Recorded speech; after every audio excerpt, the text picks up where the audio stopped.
शुभ सकाळ गावाला कशा काय मजेत ना. तर आज असा रविवार, आज मी उठलेच उशिरा कारण काल दमा झालेला. बाहेर ना बारीक बारीक पाऊस पडत. गरम पाणी पिऊन झालं तसं थोड्या वेळ आंघोळ करून घेतलं आणि देवपूजा वगैरे करून घेतलं. देवपूजा झाली अशी न्यारी करून घेतलं. डायरेक्ट स्टार्ट मारले आणि निघाले सरळ कोपऱ्यात जाऊ. मी ट्रॅक्टर घेऊन कोपऱ्यात गेल्याबरोबर सूर्यदेव ढगांग बाजू करून बाहेर येईल. आम्ही त्याचा काय वाकडा केलं काय माहीत. आम्ही पण कमी नाही सरळ इंजिन लावून कोपऱ्यात पाणी घेतलं आणि तरोगाला सुरुवात केलं आणि एका कोपऱ्यात तरो संपवलं आणि तो कोपरं साफ करून घेतलं. दरवाजा कोपऱ्यात ना 2-3 वेळा धरूचं लागतं म्हणजेच काय उकळ आणि धूळ आणि चिखल एकत्रच केलं. आई टब घेऊन पाणी मारत होती.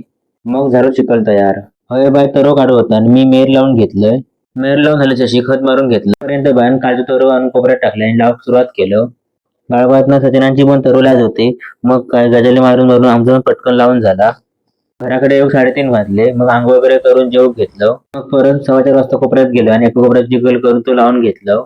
ट्रॅक्टर फिरून फिरून माका झाला दमाक. घराकडे येसर वाजले 7. आंघोळ करून बसलेले. मग थोड्या वेळानं जेवून घेतलंय.